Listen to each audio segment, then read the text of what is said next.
So now let's talk about Monsausen syndrome. Monsausen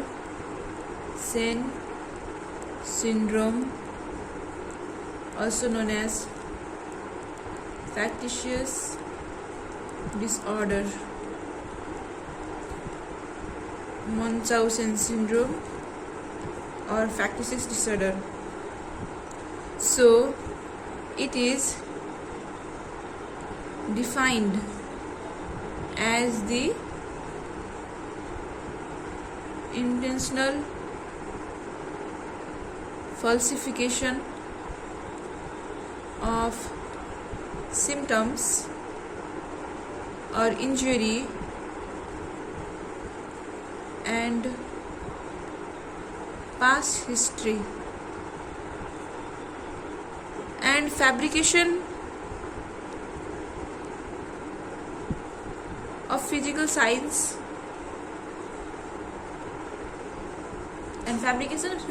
by an individual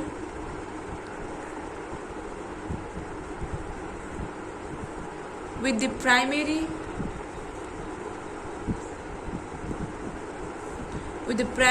aim of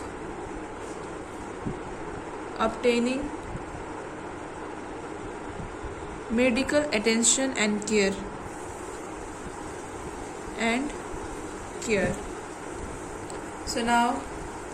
So it is defined as the intentional falsification of symptoms or injury and past history and fabrication of physical signs by an individual with the primary aim of obtaining medical care, attention and care. Now let's talk about Monsausen syndrome by Proxy. Let's understand what it means by the Monsausen syndrome by Proxy. It is a type of factitious disorder. It is a type of factitious disorder which is defined as the action of mother or caretaker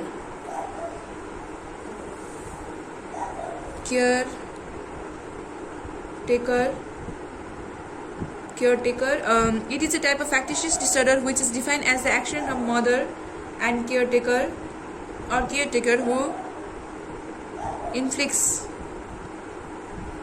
or fabricates illness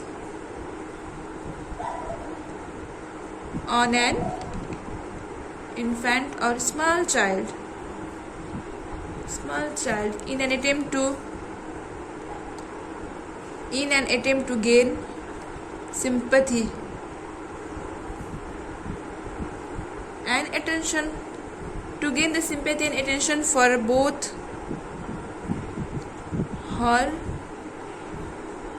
her own and child's suffering. It is a form of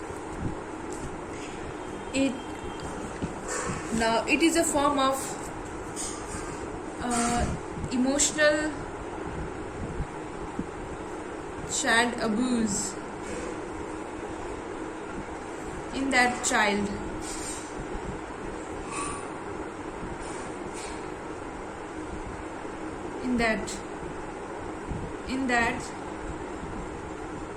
It is a form of emotional child abuse in that the child is subjected to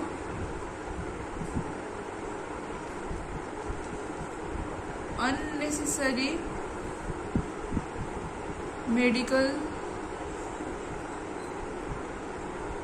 procedures,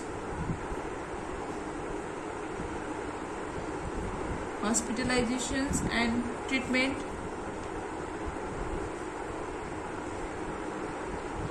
that are harmful to the child. So it is a form of emotional abuse, child abuse, in that the child is subjected to unnecessary medical procedures, hospitalizations and treatment that are harmful to the child. Its epidemiology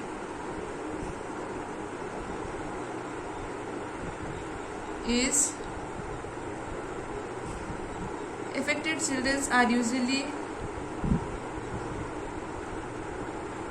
less than 6 years old, and the parents usually mother has some medical knowledge. The mother had some medical knowledge, so that's why she is fabricating the symptoms of her child. So now let's talk about sign and symptoms. Sign and symptom. First is vomiting. As we know, it is not the actual vomiting, physiological vomiting that happened in that child. It is induced by ipecac.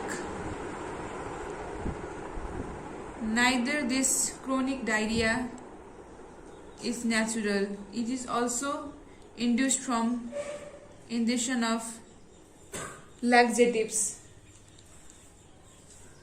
Now, next point,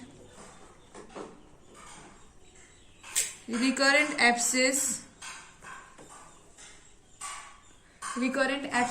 or sepsis. It is also usually polymicrobial from injecting contaminated fluids. Next is apnea, which is from the choking of the child. Next symptom is rashes, that is also caused by scratching or intoxication. Next is fever from heating thermometers. And the next is hematuria.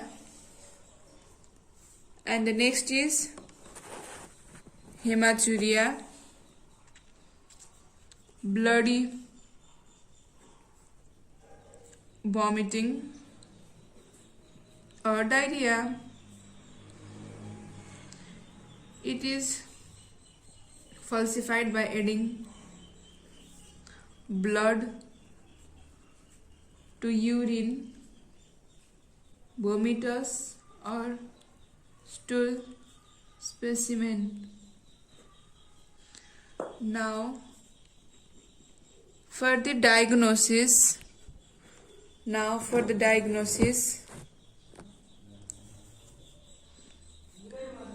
of course, diagnosis is difficult, but it is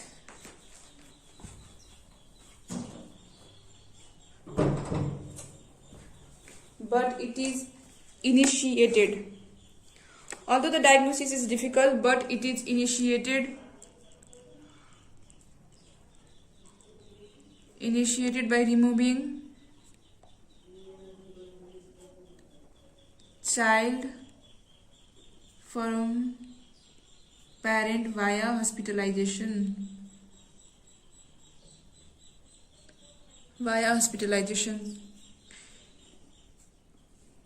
Usually, child without access to parents, will have all or most symptoms resolved because their parents are not with them to cause the falsified symptoms, and testing will also be normal, because they were fabricated by their parents, but now they are not with their parents, so the symptoms resolve. Now there is a Rosenberg's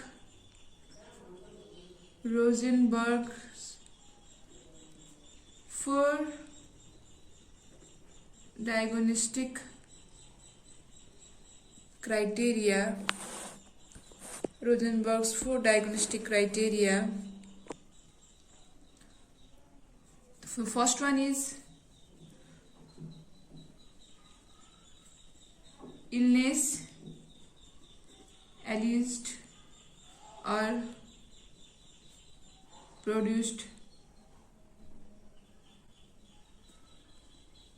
or both by a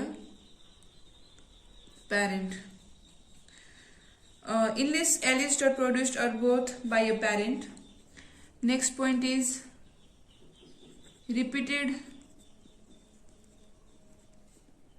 requests for medical care of a child leading to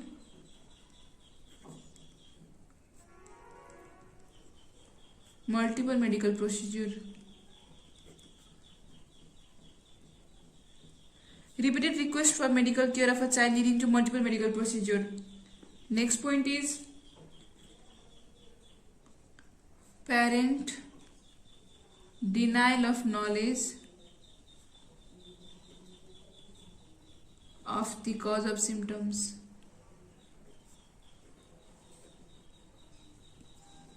The next is regression of symptoms when the child is separated from parents, of course. So these are the 4 criteria that are important for Monsausen syndrome and its management. Let's talk about management finally. How to manage? We can manage by admission of that child to the hospital for observation, possibly using hidden video camera.